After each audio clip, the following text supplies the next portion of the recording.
Before we start this video, I want to give a big shout out to my KOG members of the month, Ryan McDonough, Blue Cat, Pablo Velasquez, Run2127, and Nero Diamond. You guys are all awesome, just saying. If you want your name here, consider hitting that join button for exclusive channel benefits.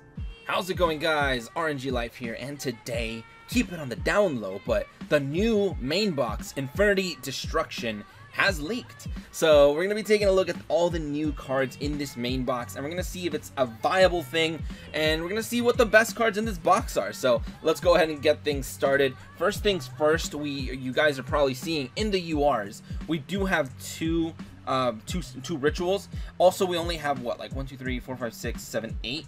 So there is a chance they can still add some of the cards from the selection boxes, so we could potentially get some of those cards as well, like Fiendish Chain or something. So keep that in mind. This isn't the final list. They could potentially add one of those cards as well. So just have your mind ready for that. But whatever. Like I was saying, we got two ritual monsters here, and they both are from the same archetype, technically. So we got Demise, King of Armageddon, and Ruin, Queen of Armageddon. So, or Oblivion, I mean.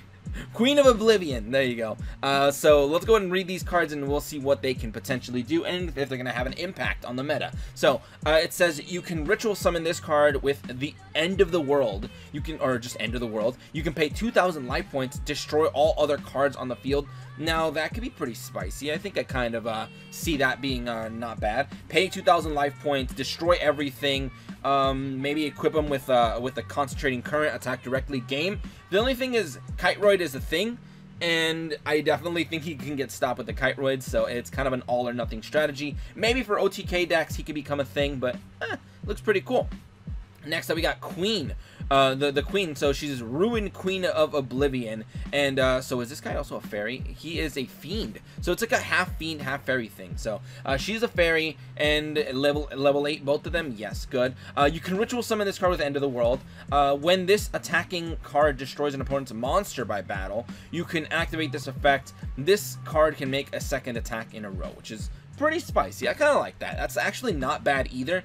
That also implies you can concentrate in current both of these and make them deal over 4,000 attacks. So that is probably going to be the way that people are going to be running these cards. So concentrating current all day, every day with Ruin, Queen of Oblivion. So yeah, not bad. I think they could be pretty interesting for a straight up OTK deck. So cool. Maybe with what's that skill? Master of Rights. So you can constantly guarantee that you have the thing you want. And yeah, pretty cool. I kind of like these guys. Next up, we got the main box card, the flagship monster, the one that everyone was expecting to get at some point. We got Infernity Archfiend. Now, Infernity Archfiend is just one of those cards that Konami was keeping this from us. This is a card that's really, really good. It basically makes Archfiends playable, so I'm kind of glad that we're finally getting it, because Archfiends have been trash. Even up until like we got this event, like the previous video that I made, we got the some Infernity support and whatever, and I was just like, well, the Infernities are still bad though.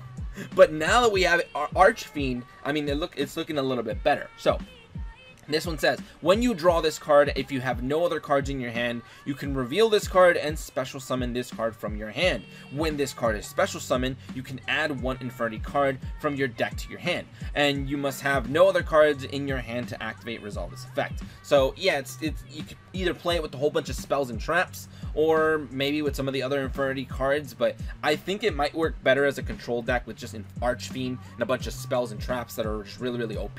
So you can actually go Archfiend. Well, I mean, it depends if we're getting Barrier, but we got the Archfiend right now, and the only way you're summoning him, if you're drawing him right like off the top of your deck, have no cards in hand, literally summons, activates effects, search whatever you want. So he's pretty cool. What you're going to be searching though, well, that might depend on what some of these leaks are saying. And what I mean by that is the fact that we do have extra leaked cards over here that I was already forgetting to talk about.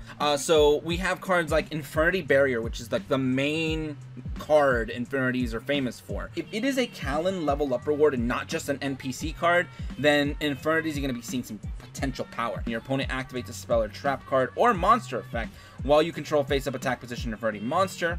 You got your Archfiend. You have no cards in hand, negate the activation, and if you do, destroy that card. That is what's going to make it kind of busted. Also, it is a counter trap, therefore you got the power of Parshath on your side potentially as well. So yeah, that could be pretty interesting. So Infernity Barrier being added makes a huge difference. Next up, we got X-Saber Arabellum, which is weird that they gave it to us as a UR. So that's alright, interesting.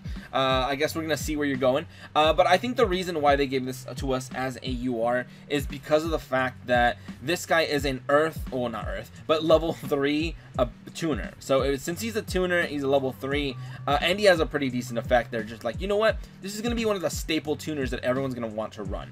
And I was like, maybe, I guess, but I don't know. If he was able to be special summoned, then yes, absolutely, I would see him as a UR. But aside from that, I don't really see why. But alright, fair enough. This guy's got an okay effect. It says if this card inflicts battle damage to your opponent by a direct attack and only a direct attack, discard one random card from your opponent's hand. Now that's pretty cool. It basically gets them to send one card away. They go -1, so that's pretty alright. So Arabellum, I guess he's alright, but I don't see him as UR worthy, but maybe when we get more of their support, then you'll see why he's a UR, but whatever.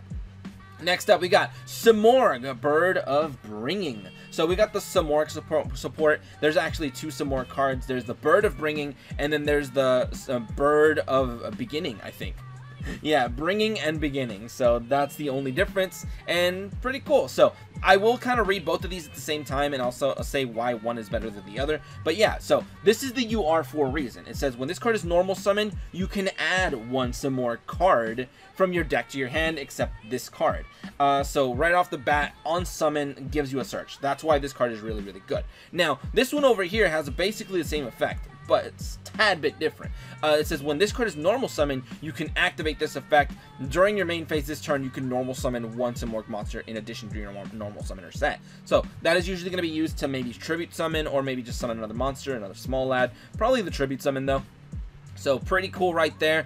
But after that, I think these cards are identical for the most part, because this one says if this card is in your graveyard and your opponent controls no cards in their spell and trap zone, you can special summon this card in defense position, banish it when it leaves the field.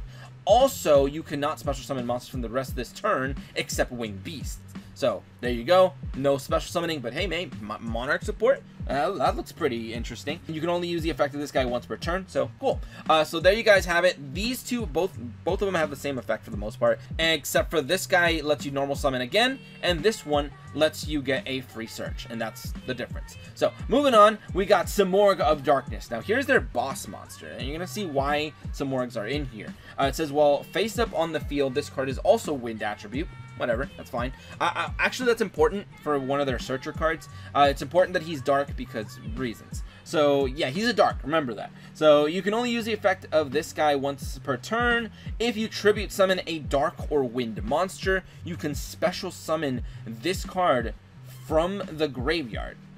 If it was in there the turn when it was actually tribute summoned, or hand, even if not. I don't understand that wording, but it doesn't say you can summon it from the hand, so I'm a little bit confused on that, but let me know in the comments how that works. But yeah, so that's pretty cool. He basically special summons when you tribute summon, so that's pretty nice. So it's kind of like feeling like you got Monarchs, but Monarchs on top of that have an extra summon, and you summon this large lad, and then his third effect is like the, or whatever the last effect is, the most amazing effect.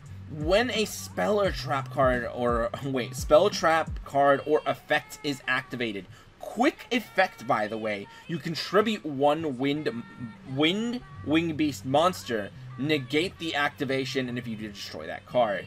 That is where things get spicy. This is a literal once per turn, right? Wait, hold on, activated.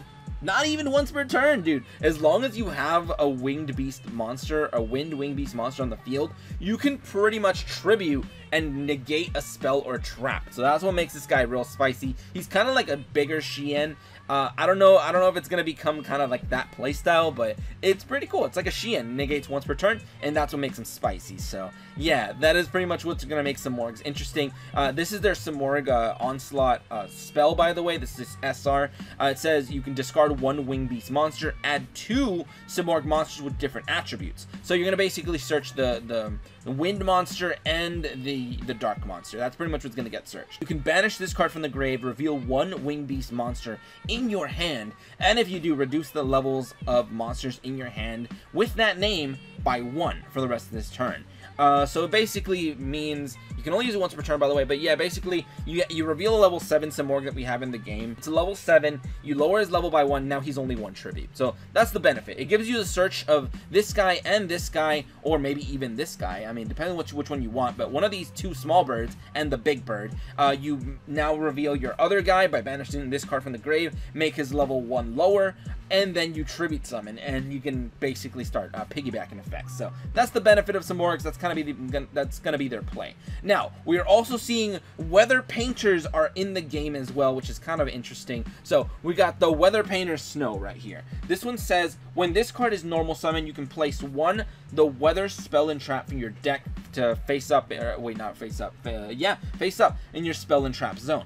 You can only use the effect of this card once per turn. Once per turn during your standby phase, this turn after this turn was banished from the field to activate an effect of the weather card, whatever.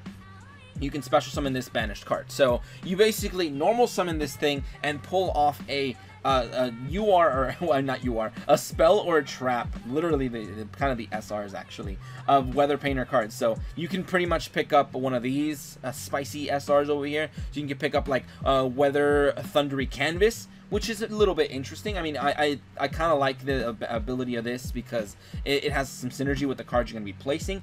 Because you got the weathery canvas and you have this one, I think, the weathery snow canvas. So you basically get one of these 2 cards, whichever one you want, and these cards give your monster a really spicy effect. Mainly this one. I think Snow Canvas is really, really cool. That says, weather affect monsters in your monster zone, whatever this card and adjacent columns gain this effect. You can banish this card. So you're going to be able to banish your small little weathery snow little lolly to use this effect. And that effect is that you can add 1 the weather card from your deck to your hand. Also, you cannot add cards from the deck to your hand for the rest of your turn except by drawings. And you can only use, you control 1 copy of this card. So what makes it spicy is that you probably don't need to run multiple copies of these, but you do need to run 3 copies of Snow. So you can summon Snow, add this event like literally directly from the deck, and you have the ability to banish to draw or search whatever you want. Then when banished, Painter Snow comes right back. So as you can see, the little bit of a combo. Now this other trap over here, Thundery Canvas, has a different ability. It's kind of spicy as well, but this one says weather affect the monsters in your main zone gains this effect. So if this goes in the middle, all 3 of your weather monsters are going to gain this effect. At the start of the damage step, if this card battles an opponent's monster, you can banish this card, the monster, and return that opponent's monster to the hand. And yeah, you can only have 1 copy of this card, but this card is also super spicy because as you can see, it's before damage step, so you can literally, it becomes kind of like Amazonas, but without their whole like means. Well, kind of, because you can crash it into your opponent's monster, no matter what monster you have, and it bounces it back to the hand. Your monster gets banished. Your monster is probably coming back because that's kind of what these monsters do. They come back after being banished. So yeah, you bounce their thing. The other things now just go in and hit directly. As you can see, Thundery Canvas and Snowy Canvas, both looking real spicy. And then the last UR is Ribbon of Rebirth. This is literally just super easy. It's just during the end phase, the monster that had this card equipped will destroy by battle and send it to the grave, special summon it. So free revival. I mean, that could be pretty cool in some decks. I can see that working. I don't know what the main purpose of it is. I guess it could be really, really good with Archfiend over here or something. Any deck that kind of revolves around having 1 boss monster, they just get attacked and then they come right back. The only thing is, Ribbon of Rebirth is going to become a definite Cosmic Cyclone target, because they're like, no, if I attack their monster, it's going to be annoying, so I'm going to have to banish this card, or Raigeki, whatever, destroy their monster, and you just lose Ribbon of Rebirth. So that's why in a Raigeki meta where everybody's got Raigeki Break, I don't know, dude. I don't know about this card, but it's an option. Now, we're still got some SRs to cover. We got cards like Odd Eyes Saber Dragon. By the way, if you guys haven't realized, we got Performa Pals in here, which is super weird. It is actually strange that we have Performa Pals, but okay, cool. But yeah, Odd Eyes Saber Dragon is over here. A straight up protagonist boss monster. It's not the main one, because the main one's supposed to be a pendulum, so yeah. So we're getting performer powers, but no pendulums, so I'm just wondering why. I guess it's just a filler, and just throw them in, and for the hype of you can think you're playing YuGiOh's cards, but I don't know. This card says, if this card is in your hand, you contribute 1 light monster. Send 1 Odd Eyes Dragon monster from your hand, deck, or your side of the field to the grave, and if you do, special summon this card. When this card destroys a monster by battle, sends it to the grave, you can destroy 1 monster your opponent controls. It's not that good. It's not that spicy, especially because you have to add Odd Eyes Dragon to your deck, and this guy's basically a brick. I mean, he's not that good of a card. It kind of feels like Neos. In a sense, it feels like Neos Fusion, except the fact that Odd Eyes Saber is not a 1-card like Neos Fusion thing. You do need to have a light monster, so you can, I guess, normal summon a light monster, which a few performer pals are. But I don't know, you don't even need performer pals, to be honest. You could just run a actual Chaos Dragon deck with Saber Dragon and Odd Eyes, and yeah, it can be pretty cool because you send a light, you send a dark to the grave, then you banish a light and dark, summon a BLS or a Levia Dragon. So that's where the deck gets spicy. That's kind of support for that. But yeah, aside from that, Odd Eyes Saber Dragon, his effect could have been better if when this guy destroys an opponent's monster by battle into the grave, or when it like just on summon, or when it attacks, and for it to destroy anything, that would have been way better. But yeah, if he destroys a monster, you can destroy another monster with his effect. That's basically it, which I think is alright. Now, Odd Eyes, literally a brick. I mean, you're gonna have to tribute summon this guy when it destroys something, if you do have it on the field somehow. If it destroys an opponent's monster by battle, inflict damage to your opponent equal to half the original attack. That's pretty much it. That's all it does. It feels like a flame wingman, pretty much. Let's see, what do we have not covered? We have the Watch Cat, which I think is kind of interesting as well. It says, if you control no monsters, special summon this card from your hand.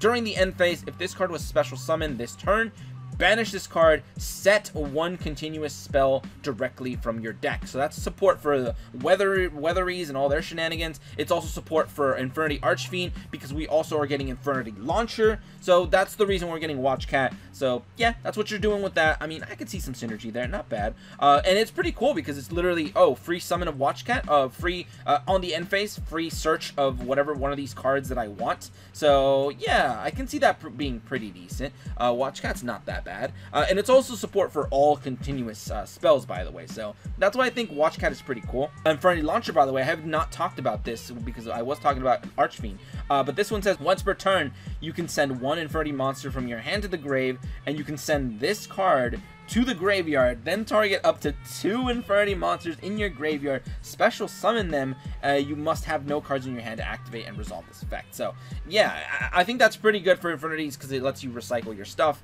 You put one of your trash Infernities in the grave, and you can potentially revive Infernity Archfiend, and he was special summoned, therefore when special summoned, he gets a search. So yeah, that's pretty much what you're supposed to be doing, and that's the reason why they gave us Ribbon of Rebirth, because you equip it onto this guy, revives, special summon, search him the card. That's pretty much the whole play there. And Launcher looks pretty cool. It's good support for Infernity, so I think it's alright. Anything I haven't covered? I have not covered the actual like X-Saber support. So we have Gotham's Emergency Call that says, if a face-up X-Saber monsters in the field, target 2 X-Saber monsters in the grave, special summon both for free. That's pretty cool. Activate, special summon, bring back 2 X-Sabers, probably synchro, make Hewn Lay or something, blow up your opponent's back row. That's pretty much what this does, so I think this is an alright card. And then the last one is the most spicy one for X-Sabers, called Saber Hole. Activate only while you control a face-up X-Saber monster, and negate the summon of a monster and destroy it. That is what makes this card spicy. You basically normal summon your X-Saber monster, set this card, pass your opponent's turn. They're like, okay, I normal summon to try to get my effect. Hold on right there. Saber Hole activates, negate the summon of a monster and destroy it, meaning it did not get summoned, it does not get its on summon effects, and they basically just pass their turn because they waste their normal summon. So yeah, Saber Hole is a pretty strong card. It's pretty good. And that's pretty much the SRs and URs of this new box. Let me know if you guys think it's worth going into. I think there are some very, very valid combos, some very valid strategies in this box. As for whether it being meta, I am not sure about that. I just definitely think Weather Painters are going to be spicy if they can actually get their back row. But remember, Cosmic Cyclone meta. Everyone's gonna have Cosmic Cyclone, so if they get these cards out of the way, then you don't have to worry about the Weatheries and whatever they have. I mean, they're just kind of sitting there. But it is kind of spicy if they have Thunder Canvas, because it's Amazoness all over again, except without the banishing. They're just bouncing to your hand, so you're just like, you cannot have anything. And it's pretty interesting. And they don't even take battle damage, by the way. They can just crash whatever they want into you and just keep bouncing you. So that's where it gets kind of spicy. Let me know if you guys have any other ideas for combos, by the way, because I only saw the SRs, only saw the URs, and I have not gone over all the like rares and stuff, even though we're getting a bunch of Performapal monsters, which is weird. We're getting Performapals, we're getting some Samorg support. We got the small Ruin and Demise, which is kind of cool, so they're in here as well. You got the Ritual spell for the big ones, and yeah, that's pretty much that. But whatever, let me know what you guys think of this new box. Let me know if you guys are going to be going into it, because you know, I kind of have to. I hope it doesn't get released too soon, because Konami is releasing boxes way too fast, in my opinion. I feel like it's been literally 2 weeks since the last one. Exactly 2 weeks from Monday. Today's Monday that I'm actually making this. So yeah, dude, it's kind of early, Konami. Please at least wait another week. Make it 3 weeks at least. And even then, that's a little bit too soon. But whatever, dude. Fair enough. That's pretty much that. And if you guys enjoyed, go and leave a like, share, and subscribe for more dueling shenanigans. But anyway, thank you guys for watching today. Have a great day, and